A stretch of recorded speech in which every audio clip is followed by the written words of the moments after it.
Mm-hmm. Rise and shine, it's a brand new day. Can and can take the stage, ready to play. Weekdays at 10, the cars on the scene. Coffee in hand, they're living the dream. Question in the voice, got the whole town awake. Bringing fire to the mic, make no mistake. Shows in the corner, spitting out facts. Dropping truth bombs, ain't holding back.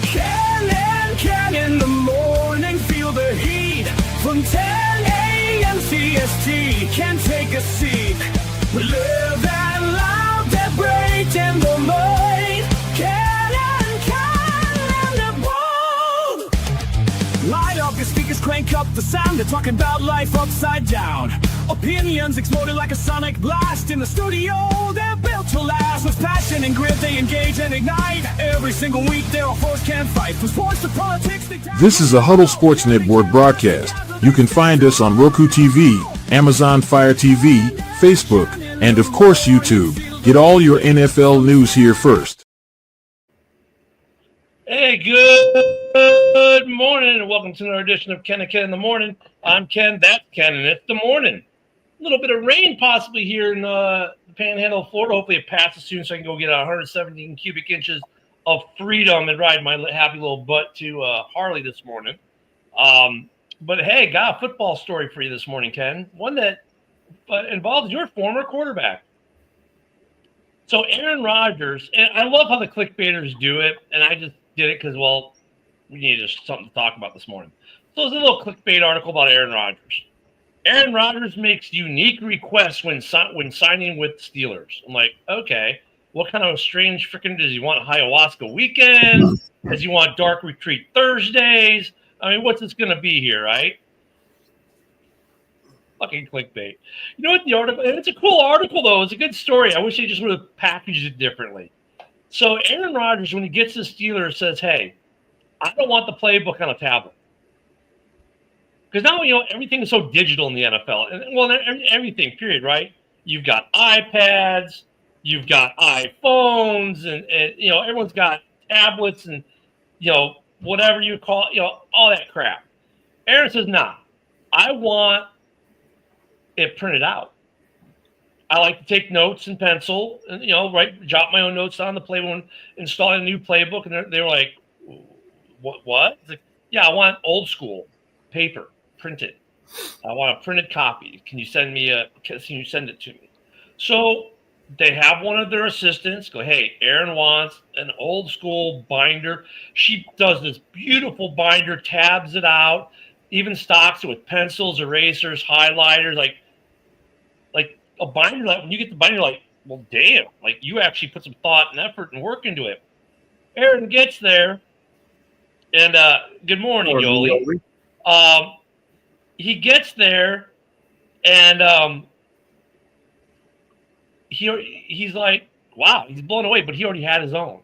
So he walks up, he goes to the quarterback's coach, hey, who made this? And he says, well, Chrissy, our administrative assistant, she made it. He's like, he goes up there and he profusely thinks, like, hey, I've already got my own. Here, this is awesome, beautiful. I don't want you to have to make any more because I already printed one off myself, but this is phenomenal. That's a great little story. I mean, it's not it doesn't mean anything on the field of play, but just something about Aaron Rodgers as a person, right? The dude wants old school, fine. That's one thing I kind of would expect that, right? He's an old school player. Yeah, he's an old bastard. I mean, it's not even that he's an old bastard, but he's from that era. Well, he's 41. But I mean, he's from that era where it was paper, and the last 10 years it's become all digital. And he's like, look, some people, even in the kids today, still like that. Be able to touch it, feel it, jot notes, paper versus tablet. But then that he goes to the staffer and thanks her, applauds her efforts and her work. I mean, that's pretty cool. You don't see that in the workplace, no matter what the job is enough. Let alone it's Aaron freaking Rodgers. The dude can be a prima donna all he wants, right? He didn't have to go up there and thank her for making a binder, which is something that they should be doing anyways, probably, right? So that was a pretty cool little story this morning.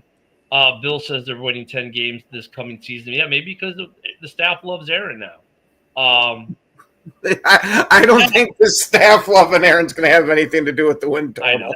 Hey Nicholas, this shirt it is a Guns N' Roses shirt, but actually it's a Harley Davidson Guns N' Roses shirt from the House of Flames Harley Davidson dealership in Munich, Germany. Yeah, they did a concert series. They did some pretty cool shit over there. So yeah, I'm going to HD today. Paint by numbers, Jesus. Good morning, Bill. Yeah, speaking of that, he absolutely hates the new helmet they're forcing him to wear because the NFL banned the helmet he's wore for most of his career this past year. Well, wait, didn't he change helmets like 3 or 4 years ago when they already had the ban on like the original Riddells and all that? The one that he had switched to, they had banned that one too. Oh, jeez. He wears a shut, right? I don't know what the hell he wears now. I think he was wearing a shut though, a shut helmet. So I wonder if they're going to go to it. I wonder if he's got to go to an F7 or a Speedflex then. Yeah, you can see in the practice film here is that his helmet is bouncing around a bit as he's using it. It doesn't stick as tight as his old one. It's not. Yeah, they haven't gotten the fit right yet. Bill, the Packer fan, did the intro. Nicholas. Yep. Green Man is struggling because he doesn't know American football and he really wants to put a polished product to us. He's still working on it. We may get it by the start of the season. I have faith in Green Man. He's just, yeah, we knew he threw him a curveball when you asked him to make this video. Love Green Man to death. His shit, if you're on X, is phenomenal. Funny guy. So yeah, if you're on X, please also drop some comments. Hit that heart on the post here for the show. Let us know you're there on X. I see you guys on X. Let us know you're on X. And make some comments. But yeah, so Bill the Packer fan did the video. In fact, he's doing most of the videos for a lot of the network shows now. So pretty cool. By most, it's pretty much all of them. Yeah. Yeah, I mean, the Steelers, look, by getting Aaron Rodgers, they definitely up their shot. Yeah, they're going to be interesting. Oh, and I wanted to touch on something else. I swear there was a sports reporter who had been watching our show yesterday. Remember how yesterday we were talking about how I said the Bears won't sign Trey Hendrickson? And I started listing out why they won't trade for him. This guy took what I did and took it like 10 steps further in the breakdown. So yesterday I did a very cursory breakdown because obviously we got only so much time. And why the Bears wouldn't trade for Trey Hendrickson. And Bears fans, on vacation, let's put it that way. He'll be back soon, we hope. Okay, so Trey Hendrickson to the Bears won't happen, and here's why.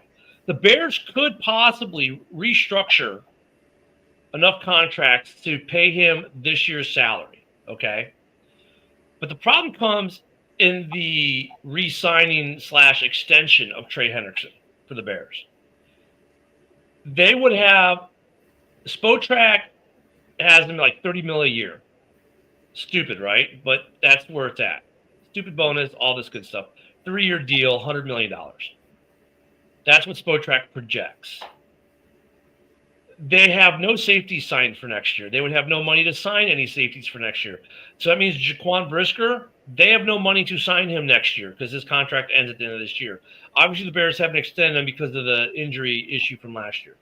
But all those guys that we have in the safety room right now, well, we wouldn't have any of them next year. So we better start training cornerbacks on how to be safeties. If they got Trey Hendrickson, they would literally have zero money to sign their draft picks, zero money to sign free agents. That's even with restructuring deals or straight up cutting people. There is no financial way for the Bears to get Hendrickson and actually have a team worth keeping. So, I mean, this guy did a super huge breakdown on it. Like, he broke down like the numbers to the penny. So yeah, I don't think the Bears are in that market, and I don't think the Bears are in the market for pretty much anything at this point. I think they're going to wait and see. I think the Jair Alexander, they kicked the tires on, right? But I found the article again. Let me give you some of the breakdown for the Bears here. I think you'll find this interesting to a point, Ken. The Bears for D line, they are devoting the sixth most amount of their cap space to the D line in the NFL, as is. Okay, as is. That's already a lot of money to put to your D line. If they did that, they'd probably be number one, right? They have $25 million of cap space for Montez Sweat through 2027. Odeboingo's deal, or however you say his name, is 20.5 in 2026, 19.5 in 27, but only $8 million this year. So he's paid on the backside. Okay. Restructuring.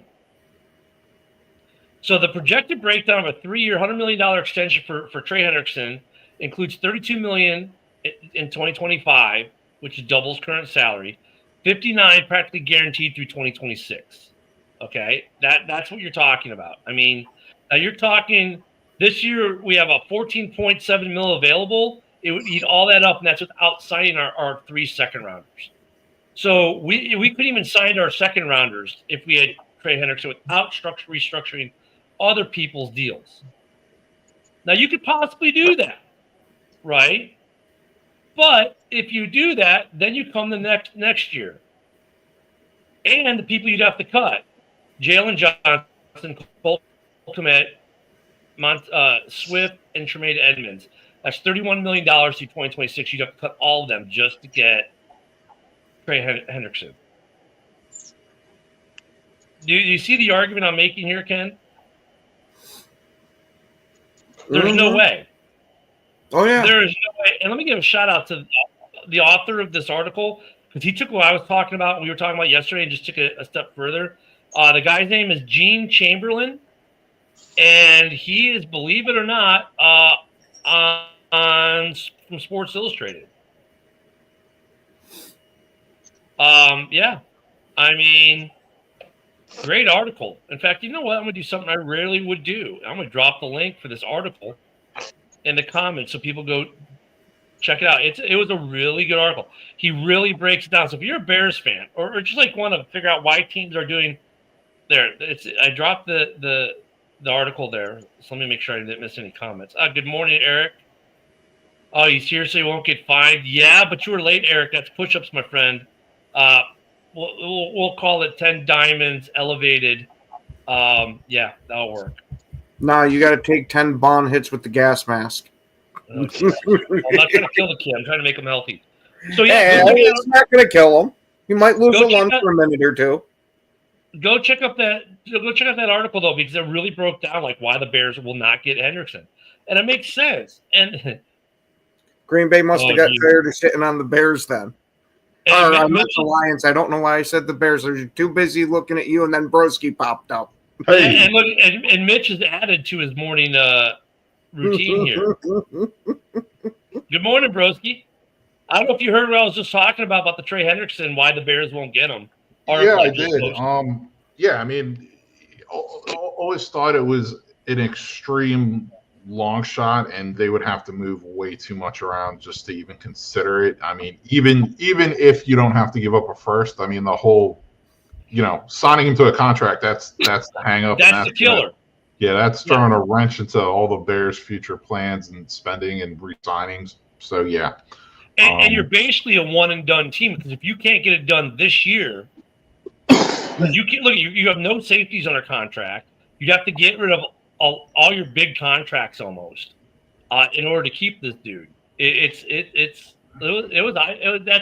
good article. He really broke it down well. But yeah, for sure, Edmonds, Kmet gone, Swift gone. They'd all have to be gone, and then some. And then you can't sign your draft picks. You can't sign any free agents. You can't do anything. Yeah, for sure. And some of those guys might be cut anyway, just to sign, or extend some of the other guys. But yeah, safety and defensive end. I mean, I feel those need to be considered, like, taken very highly in the draft next year for the Bears. Like I don't think we're doing anything with free agents, Broski. I don't think, unless something happens at camp, If let's say Deo just looks like complete dog shit by to the coaches, right? I don't think they're signing anyone, and even at camp. I think they're at the point, honestly. When you and I were talking about it kind of after the fact yesterday, yeah. I mean, I do think like the coaches, it's a brand new coaching staff. They're here, they're getting paid, they're getting pumped up to coach players up. So it's going to take them a little bit longer. They seem to be a more thorough coaching staff, so they're going to take their time and really see what they have with some of these guys, like the Dominique Robinsons, the Daniel Hardys, the Bookers, and see if they can coach them up to get them to that level. And again, at the end of the day, like week 1, end of week 2 at camp, if they're not comfortable with that, then yeah, maybe they look into like just like a 1-year deal with one of these veteran DNs, but maybe not. Maybe they're comfortable with these guys and are like, let's just go with what we have. So because if I named the show today that 30 of the 32 second-round draft picks have yet to sign. For the Bears, that's three guys. That's going to drop us to under $10 million in cap space. Oh, dude, and that's throwing a wrench into a lot of teams' plans right now. I mean, you can't really know what you have to spend until you get everyone signed up that you need to first. So, yeah. So I mean that's yeah. I mean, really, barring an injury, and like I said, the teams want to have money.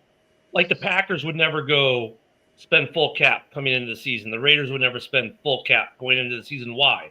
They need to have a cushion in case there's an injury and they got to go out and sign a guy. And guys get signed during the season all the time, right? They move a guy from the practice squad. They have to have cap space for that because the money changes.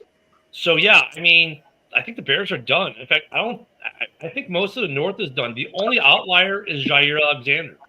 And Jair Alexander, I think teams in the North and other places are evaluating not just their cap space, but, okay, if I'm going to make an adjustment to my cap space or do something to shift some money around just to get this guy on my roster, is it going to be worth the money or the time and effort that's going to take me and my planning, my current plan and future plan to add Alexander? So is he going to be, they're doing that cost benefit analysis on it. And that's an interesting discussion, actually, for in general, not just the Bears. Yeah, and the Lions are pretty much the only team left that has a ton of cap space in the division. So, but we know how tight they are. So, we'll see. I mean, Ken, Jair was your guy. So, do you think a GM is going to be willing to move anything around to, let's say your team like the Bears, you're up around, you're going to have about $10 million in cap for this year. And there are a couple teams like that who are going to be in the Jair discussion, right? Is it worth it for those teams to move cap space around to sign Jair Alexander, or should they pass? Yeah. With his health being such a question that it is, I find it hard that any team's going to want to give a shit ton of money to this guy. I'm thinking he might have to play this coming year for like $10 million or something like that, maybe even a little less, just because of how much time he's missed these past couple of years. Yeah, he's phenomenal when he's on the field, but he ain't been on the field much, and that's what got him shipped out of Green Bay. So you can't assume too many people are willing to say, all right, yeah, let's sign up and have him a boatload of cash. Now, I'm not saying no team's going to sign him because somebody's going to take a flyer on him. I just don't think it's going to be a shit ton of money. So, I mean, I agree, and Luca agrees. We both agree with you, 1-year deal. But let me go back to the question, though, phrase it maybe different. You're a GM of a team that's got roughly around $9 to $11 million in cap today. You're a playoff contending, or you're either already you're a contending-ish team. You're on that bubble. Like you look like you've got a good roster. You're probably going to make the playoffs. You have a shot at making the playoffs. Would you go and let's say you have a pretty good defense, but he's not. Jair, would still start probably because you'd probably bench one of your 3 in the nickel. He'd replace them probably. So kind of like a Bears situation where Tyreek Stevenson would probably become the odd man out. So you have a young cat 2 or 3 years in, pretty decent corner, plays pretty well overall, but you've got Jair Alexander there. So this could be the Raiders, it could be the Bears, it could be whoever, just a fictitious team, but I just want to kind of give the scenario. And you could get Jair, let's say for 1 year, $10 million, like you're saying. Is he worth the effort of that GM to move pieces around or restructure deals? So now maybe you might have to extend, let's say, Joe, who you were planning on not extending until maybe possibly after the season because you want to see how Joe does this year before you offer an extension. Is Jair worth it for you to maybe jump your plan a little bit and move money around to get him? Now, for one of these playoff bubble teams, I would say probably not, just because there's generally more than one question mark that you have on your roster than just one specific position if you're a playoff bubble. Now, if you're one of the teams that's one of the favorites to be in the playoff and you're a cornerback away, then I think it absolutely makes sense to go for that move.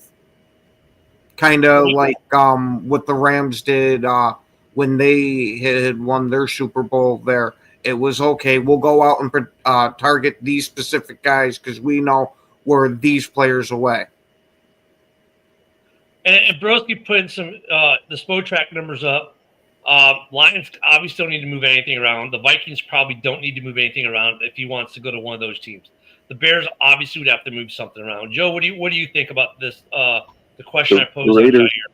The Raiders wouldn't have to move anything around either, and so the Raiders really need a corner. Right, but I'm saying the question is though, you have, let's say you're a playoff-ish team, you have about $10 million in cap. You could make it happen even for $10 million. You just have to move a little around. You might have to extend a player, restructure a deal on a guy who you maybe have a team out for next year. You might have to restructure a guy or something to make it happen to get Jair. Would you do the extra work to get Jair? Yeah, why not? Yeah, why not? You know, and with all these numbers that Broski's putting up, remember, that's without their second-round picks being signed for the teams that had second-round picks. Yeah, like, honestly, it's one of those things. You have to measure, risk versus reward. And if healthy, if fully recovered from his injury, like, Jair's probably going to be definitely a top 10, possibly a top 5 corner in the league. So, a team that needs cornerbacks, such as, Detroit, in my opinion, Minnesota, in my opinion. Yeah, I mean, I think Green Bay's cornerback room is a shit show, but, they decided to move on from this guy. Yeah, I mean, I'm just shocked the Lions haven't made an offer, or the Vikings. And Luka, with the extension to Oliver, sometimes Spotrac takes a day or two. Sometimes it happens within hours of the news breaking. Sometimes it does not. You'd have to go on Spotrac and see if they've got the updated contract. Like, actually click on him. But so you might not be out on Jair. Even if you did the extension, you probably have money. Because the money, remember, that doesn't affect this year's cap. The extension probably affects next year's cap. So you still have $20 million in cap this year. Next year's number might look different. That's all. The other thing about, let me see. Okay, Bill, we'll get to that when we get to that because we're talking about something different right now. The other piece that's interesting here with Jair Alexander is not just the health, but like maybe some of the antics. I'm sure the whole captain thing was kind of blown out of proportion. I'm sure. I mean, we blew it up because we're Bears fans. Of course, we blew it up at the time. The cap space issue is going to be hard for a couple teams. Like, Miami could use them. And we talked about a bunch of teams in the AFC who would definitely get them. And if he played 7 games, 8 games, 9 games, that might be enough for some of these teams. But I agree with Ken, though. It's probably got to be $10 million or less. And it'll be interesting to see if he gets picked up. I mean, he's the biggest cut right now, name-wise, for potential. That's a free agent right now. Yeah, see, a lot of teams are in cap hell before there's gonna be a lot of changes. Then the next offseason will be interesting, Luca, for sure. We'll probably see a lot of restructures and cut players. So I think Jair's gonna be an interesting situation. I wonder if he goes to a team like Carolina, they could use him. I don't know if he goes to like Washington because I'm not sure how much cap they have left, but they could use him. The Eagles have a strange way of getting guys. The Jets do too. I don't think the Jets have any real shot unless nobody else wants them. Because I don't expect them to make too much playoff noise. I mean, I don't know. Ken, do you read this as the Packers respecting them, or the Packers just waiting to June 1st to save more money? I think it was they were trying to get it done with the cheapest deal as possible, and they were holding out hope that he would eventually take it. And once they realized that there's no way he's taking this, then they finally said to move on. And I think there are some people that see if Jalen Ramsey gets released as well. That probably plays a little bit of factor, but you know what? You got to say the inverse. The Dolphins are looking to see what happens to Jair before maybe they do something with Ramsey. I mean, there's an interplay between the two, right? Because now teams don't have to trade for Ramsey to get a good corner; they can just go sign Jair. So that just hurt their trade market. You would think it did, at least, wouldn't you?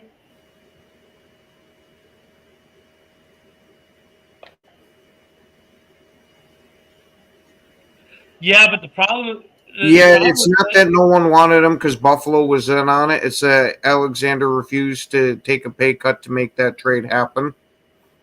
And cutting him before free agency would have cost them millions of dollars in cap space. It went. Remember the June 1st number in most. But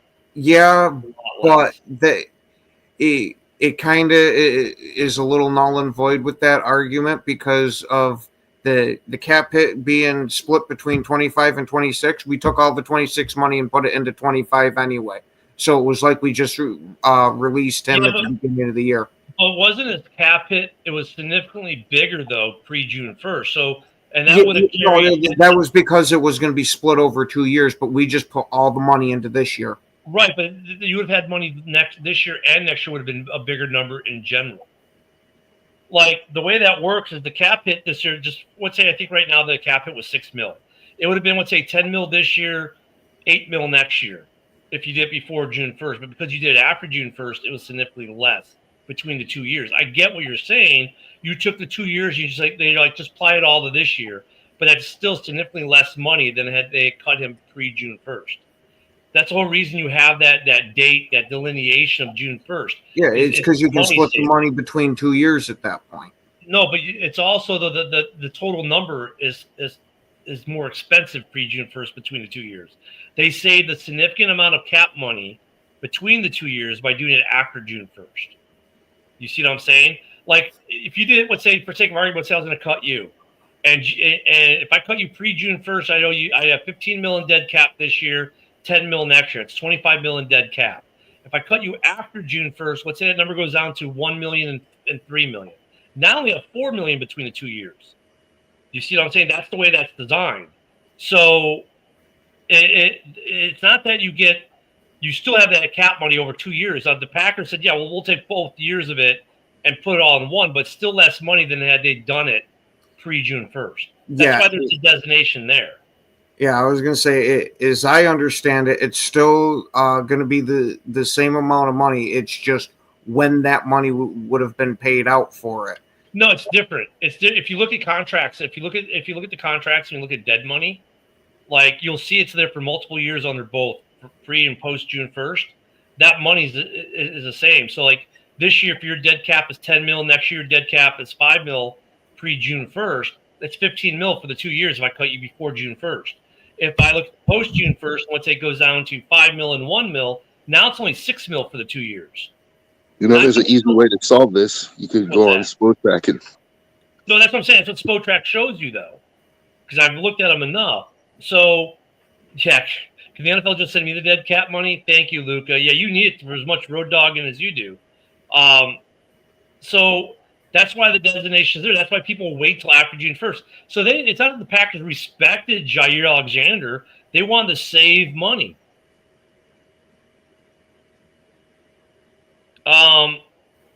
Well, that's probably. Well, no, it's not that the Packers are going to look at. No, if they trade Jair, it doesn't mean they'd have to pay the rest of the contract if he was traded to a new team. Actually, if they would have traded him, they might have saved money, and then they would have gotten something in return. I think they just knew there wasn't a trade market for him, so they cut him. Look at Ramsey. There's no trade market for Ramsey to speak of, so they cut him. And teams knew that they were probably going to cut him at that point. I mean, look at these GMs know. With some of these guys, when like a guy like Jair Alexander's up on the trade block, they know they can just bide their time because eventually he'll get released if no one bites. And with his injury history, I don't think a lot of teams are going to spend a lot of capital to get Jair Alexander. I think the Packers would have been happy with a 6th-round or 7th-round pick for him, to be honest with you. But then what team wants to pay that contract? Now, if I'm a team like the Bills, I don't have to pay the Packers anything, and I can sign him for a fraction of what I would have paid for him if I had traded with the Packers. At the end of the day, it's all business. There is some respect that goes on between GMs and players, sure, but wait until after June 1st wasn't a respect thing. It was a save me money thing.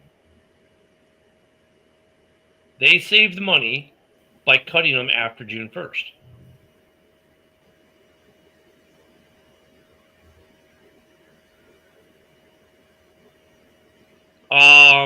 Well, yeah, no. I agree with you. Now, see that, Philip? Yeah, this I agree with. I would rather be cut in June than in August. And if I'm the Packers, I'd rather be done with him now than in August as well. Right? I mean, if you're the Packers and you know you're just not going to re-sign this guy, Ken, you know you're not going to re-sign Jair. Do you want to keep him around the mini camp or the camp, or do you just want to get rid of him now and move on? Like, I was going to say, if he's not going to be on the team this year, you might as well hurry up and get it done sooner than later. Yeah, right. Joe, rip the Band-Aid off, right?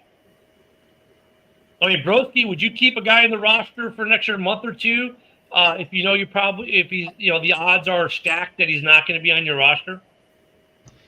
In this case, I would highly consider it, just because I think there's a really good chance he signs with the Lions. So, yeah, I'm holding him on the roster as long as possible, just to, give him less time with his new current team, which is going to be a division rival.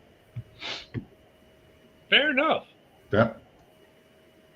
And then, of course, the other thing that's throwing a monkey wrench into all the stuff with Jair Alexander and Trey Hendrickson, which is one of the ones I started off with this morning, is teams still have to sign their 2nd-round picks, and they're still trying to figure out what their cap is going to be.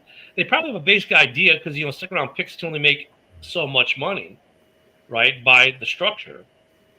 But until it's pen to paper, right, that money's still – so these guys probably are looking at their money going do I really, that's, I think, holds up Hendrickson and holds up Jair a little bit too. Teams want to resolve their draft picks before they start adding other pieces. They would prefer that. I don't know if Jair is something they have to hurry up on. I don't know if Hendrickson is something anyone has to hurry up on. I think in both cases, as long as you were to get it done before camp, you would be satisfied. Like bringing Jair or Hendrickson to your team now, 2 vets who've been around, doesn't really change much, does it?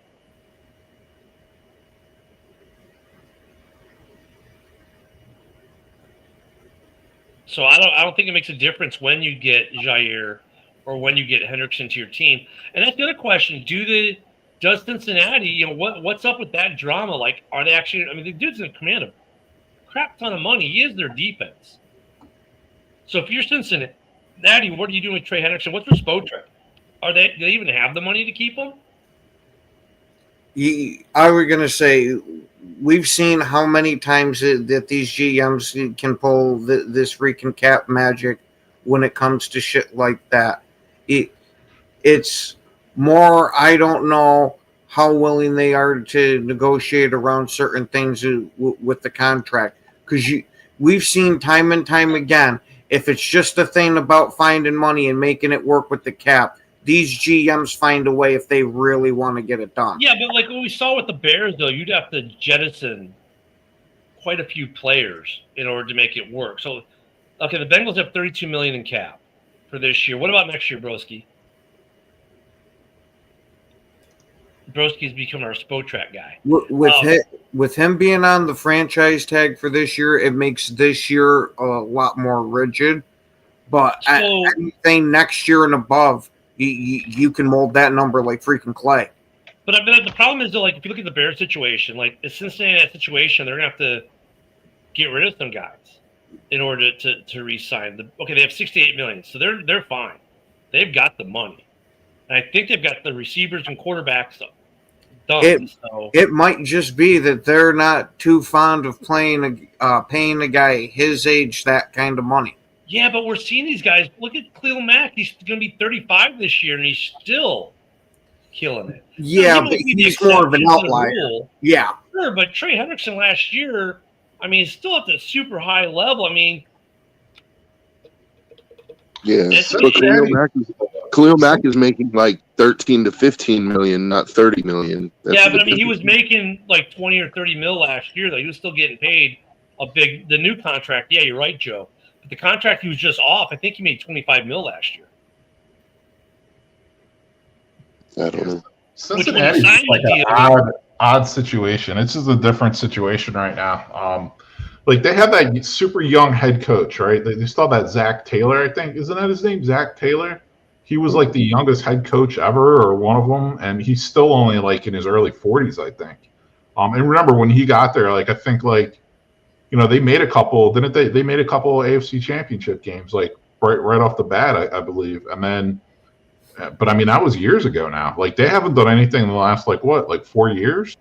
So it's kind of like, and he's been there. I want to say like, dude, he's probably been there like 6 seasons now. So if you haven't done anything in the last 3 or 4, it's kind of like, he's got to be on the hot seat. And it doesn't seem like that organization's run very well. They're very they did the great thing though. They actually selected a true franchise, truly elite quarterback. And when you do that, even a piss poor run franchise will, hang in there for a little bit, I guess. But I think that's even faded now.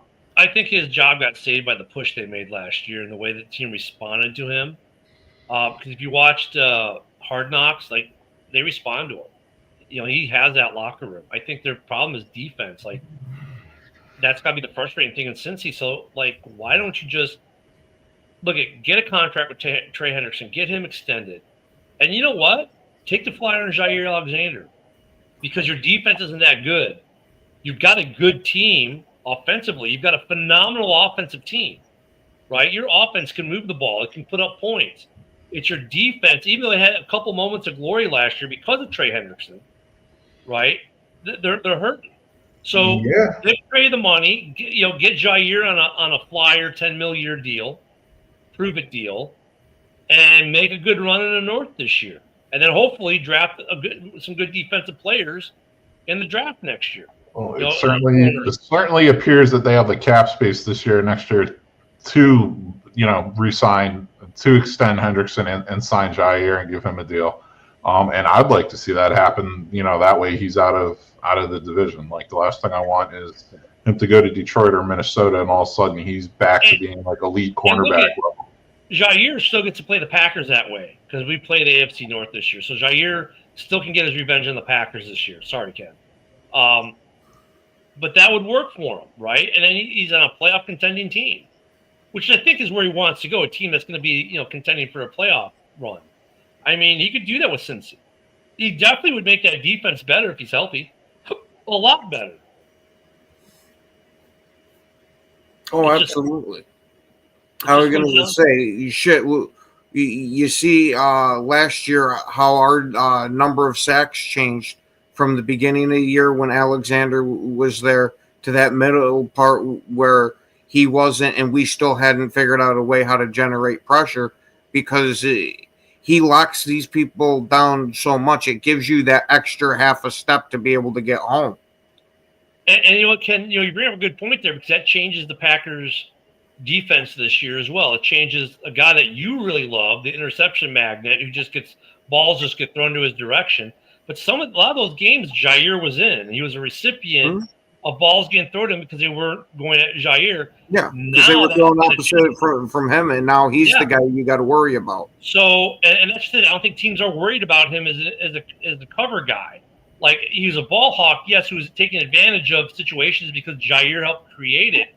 I mean, look, and that he's gonna have to prove it though, Ken. Like, you may think. I hope they target him like that. Well, I think they're gonna. I don't think they're afraid to throw at him now with Jair gone. I mean, that's the thing though. That changes the whole complexion of that Packers defense that played so well last year.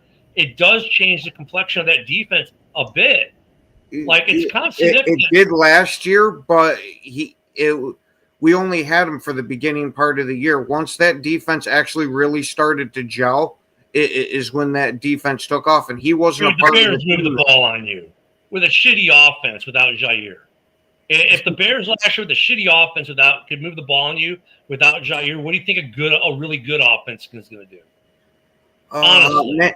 We're gonna say we did a pretty decent job of holding Philly down from scoring a shit ton of points. You won by 1 point and lost by 3 to the Bears without Jair, and that offense was ineffective all year. Reality talking here. Because look at my offense wasn't that good last year. What can happen in games? You can have bad games. But the point though is, like, without Jair, it's a marked drop off. A markable drop off. You could tell with that defense. Yeah, but it's not like we're not used to playing without that drop off. But the early success you had in the season helped set you up coming towards the back end to make that playoff run. Because you guys weren't playing as good towards the back end. Defensively, you were still a good team. But what I'm saying is there's going to be a drop off now from the jump. Like, now you have to account for teams that are going to account for that Jair not being there now. Obviously, and the game plans are going to be skewed that way. It's going to make an impact on the Packer defense. And look, at Goody knew that going in. He's got to feel confident in the guys coming up. I get that, but I still think it's like with Ragnow leaving Detroit. There's going to be an impact there for that defense, just like there's going to be an impact for Detroit's offense. Almost all of last year. You know what's funny, Broski, Joe? Tell me Ken is not sounding like a Lions fan after Ragnow retired. I know. Apples and oranges. We're going to compare these two things, and we're going to make it sound like apples to apples. What I was going to say to Packer fan Ken is, like, you have Nixon, Hobbs, Valentine, and Bullard. Is that like one of the other guys in the mix? Yeah, he's there, but I don't know how much playing time he's going to get. So I was going to try to get like your take on them. Like, do you consider Nixon the best of that group, or? No, I think Kerryon Valentine is the best cornerback that Green Bay has. Nixon is serviceable on the outside. It's not like, oh my God, I think this guy's just going to be burnt toast all the time. But he's definitely not somebody that I'm sitting there beating my chest of, oh, I know I got him out there. That whole side's locked down. Hey, real quick, because we don't do politics on the show, and Joseph was trying to be political here.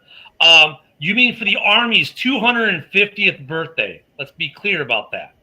It's the Army's 250th birthday. It just happens to coincide with the president's birthday, but make no mistake about it. It's the Army's 250th birthday, and, well, they deserve a parade. So please keep your politics out of the football show and show some respect to my profession. Thank you. Sorry. All good, man. Look, there's gonna be an impact, Ken. I mean, I get it. You can mitigate well during the season. During the season, though, in-season mitigation is different than playing a whole season without and teams knowing it coming in. I was going to say they are going to have tape, though, how Green Bay is going to play without them. Yeah, so it's going to be an impact. That part of it. So really, you better hope that pass rush improves and gets home more, because that secondary just became a lot. Interceptions that you guys were all happy about. We're happy with Jair, and now that's gone. And what happened after Jair was gone? The interceptions virtually stopped. Oh, they didn't stop. They slowed down the pace. Virtually. Significantly dropped. All right. Thanks, Joseph. Yeah, we have actually, but that's okay. Anywho, it's a 250th birthday, so that's okay. And you can leave your politics at the door. This is a football show, not a political show. If you want a political show, I know some really good ones on X.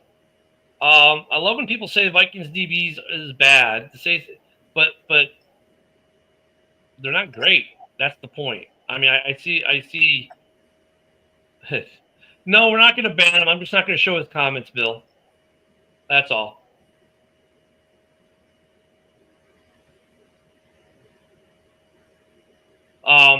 So yeah, I mean, the Vikings defense is good. They got a good pass rush, which makes their DBs look a little bit better, and they get some opportunistic. And look, you don't have to have the best DBs in the world, right, to have a functional, serviceable DB room if you've got a really good pass rush. And Luka, that's one thing your team had, a good pass rush.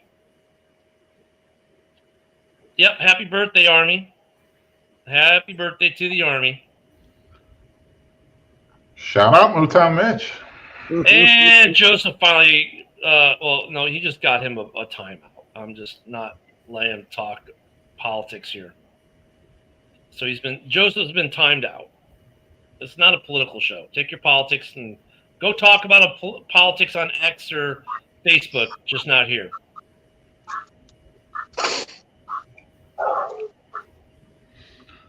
That's right, Paul Jones. Yep. I know that Broski thinks that Jair is going to Detroit, and I could see it because, you know, why wouldn't they want to stick it to the rest of the division? But I really think there's a better than zero chance that the Raiders are going to make an offer because Jair would instantly become the best corner on our roster. Like, yeah, I mean, I can't rule that out. I mean, and it's a logical thought for sure. Like, even the Bengals, like what Ken said, Raiders. I mean, all those teams could really use them. They could afford them. You know, the Lions. The fact the guy's coming off a torn PCL just is like, oh my God, that's the exact player that like Brad Holmes wants to go after. He has fetishes for injured players. Like, you know, he's like Mr. Ambulance Chaser. So I mean, that's just, you know, like a total layup for me. With him signing in Detroit, but like you said, Raiders absolutely make sense and can afford him. Bengals. What do you think, Ken? You think Jair? Shit. If there's a possibility of him going to Vegas and they need a little extra help getting it through, I'll host the fucking webinar to help him fucking bridge that fucking gap. Before I go, Bill, to your question there for Ken, let me give my little take on this with Jair. I think there are a lot of teams that A, have the cap, B, could use his services, and C, will be willing to kick the tires. And it's not just the Detroit Lions. It's not just the Minnesota Vikings who like to take players off the Packers because, well, they've had good luck. And yes, Nicholas, you made me laugh at that comment. That was funny. I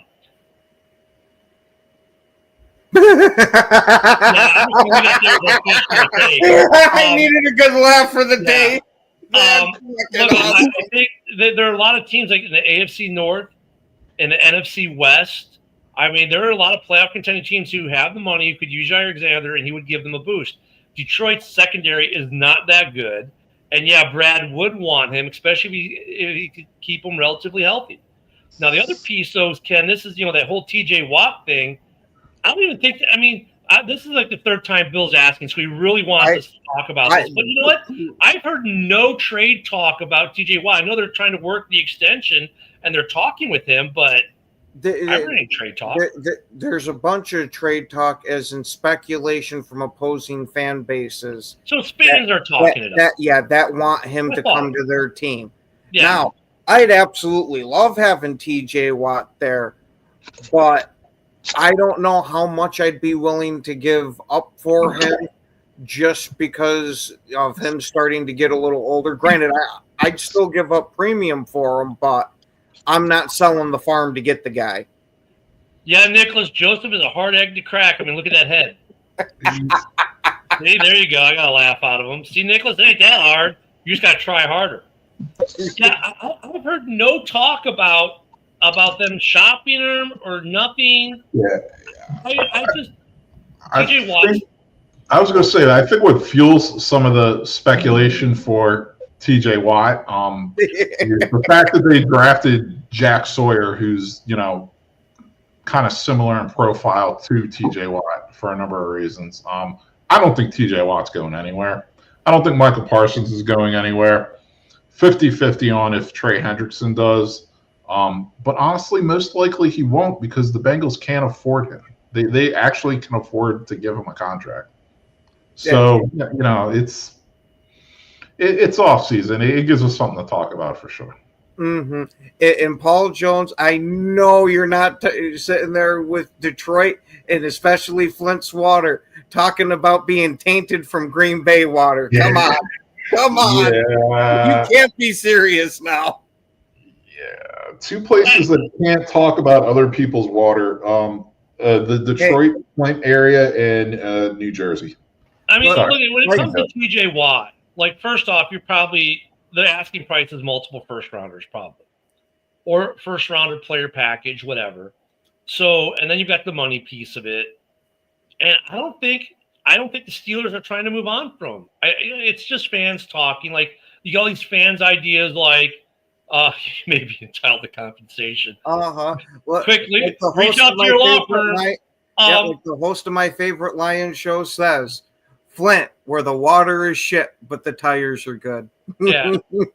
Hurry back, JB. Hurry back. I mean, well, here's the thing. Wait, so why the Packers shop? Because that's because they did, and Buffalo wanted them. Alexander just didn't want to take the restructure. Yeah, it came. The Packers ended up cutting them financially. It's a financial cut.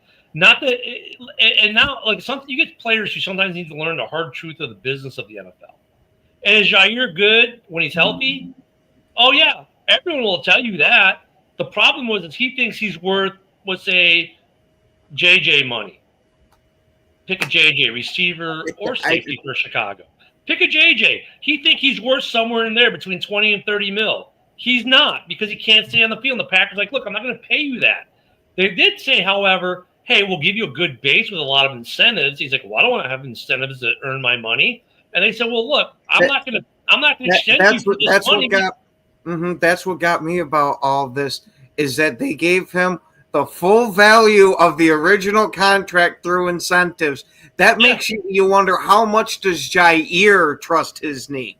So exactly, Ken, exactly. So the Packers finally said, well, look, if we're in an impasse and it's a bridge that we can't cross because, well, A, you're not willing to work with us. We've given you an option to make the money you're asking for. And you're saying no because it's too much work or I don't trust my knee or whatever reason it is. So he has to learn that hard truth. Now he has to go sign a prove-it deal to get paid again. And that happens to players in the NFL quite often that are good. And sometimes teams get burned by that player and it works out great for them, i.e. Minnesota with a running back last year, right? It happens. Other times, the team that released them were proved right, that they weren't worth the money they were asking. So it's a 50-50 shot, maybe. So if you're a GM, like in Detroit, and your secondary could use a boost, Jair, you might be able to get now on a $10 million deal with incentives to possibly make more, if because now look at any team that signs them, they have a snap percentage rider in there, games played rider in there. They're gonna have all kinds of riders in there because Green Bay just said, all right, well, guess what? Good luck. No one's gonna give him what he wants. So now he's that's why I didn't know why he didn't agree to take that restructure there and use that as the prove it deal. Yes. What's funny, Nicholas, is the old lady and I've been going through all the old Halos, and I've been taking her through them so she can actually beat them now. He's talking about this. Yes, I know. Okay, just making sure you know. No, I've only played Halo since I was like just 13. Making sure you've come down fully off the ayahuasca. That's all. But believe me, if I was on ayahuasca, we'd have a lot more interesting show.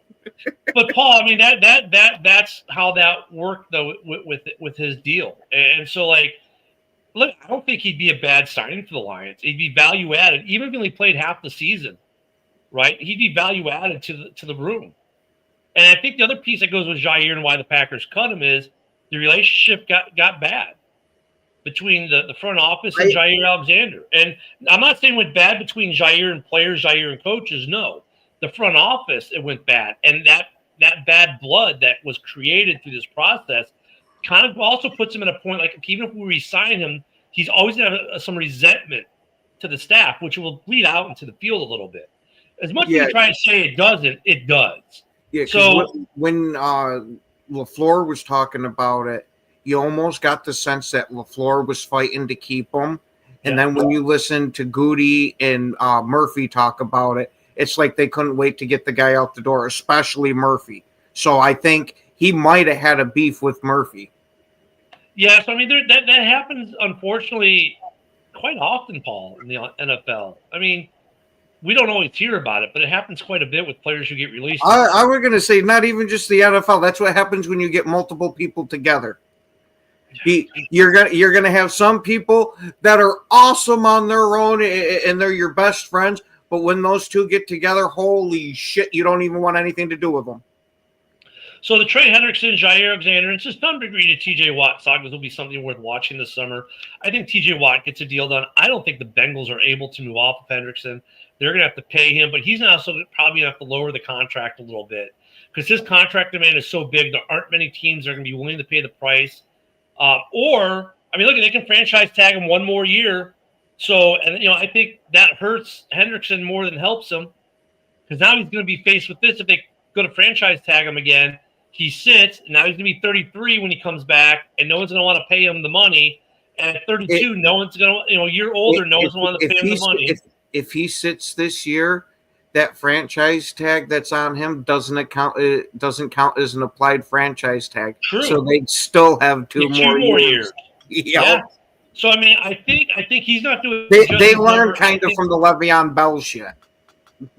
Yeah, and the players did too, and he knows he's getting up there in age. And look at Judon, even better. They learned from Judon. Look what happened to Judon. He's like no one's signing Judon. Why? It's the same scenario. So I think Cincinnati will come to terms with him. They'll come to terms with each other. I think T.J. Watt will come to terms with each other with in the Steelers. Jair is going to be just an interesting one to watch and see what kind of money he actually gets. But yeah, I think there are a lot of teams that could use him. I think the Bears won't do it because of the cap situation. And Tyreek Stevenson is more than serviceable. I think he just gets a bad rap from Bears fans. Today's show was super awesome, great. I was able to make the three of you laugh. Hey, you always make us laugh, Nicholas. Always great to have you here. Is it Friday the 13th? It is Friday the 13th. It's Freaky Friday. That means go get your cheap tattoos. Tattoo parlors across the country. Today's like the $100 tattoo day, right? They got small list, but you can go get your tattoos today. So Luca can go get one that says Jair now for his new. So you're saying he's going to get the Alexander Tramp stamp like JJ's got? Yeah, and Lions fans will get Super Bowl trophies. Just keeping it real here. Or they could get a Smurf. They could get Smurf tattoos because that kind of represents their cornerbacks they have on the team.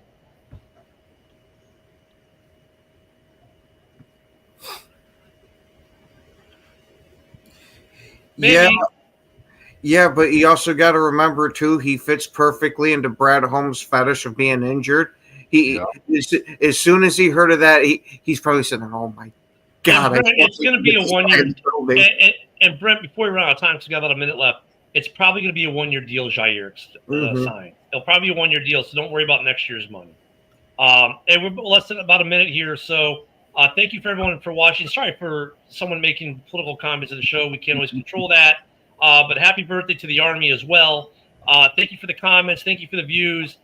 Thank you to the panel members and everyone who's been on the show. Have a great weekend. Don't forget you can catch us, the Backer Boys, tonight. You can catch Red Zone Rant this weekend and Open Mic this weekend, House Hall on Sunday.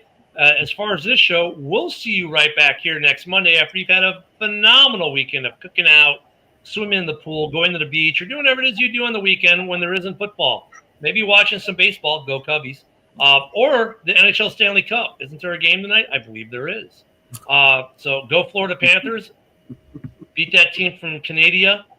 May they never win another cup in Canada. Anywho, have a great week, everyone. We'll see you Monday.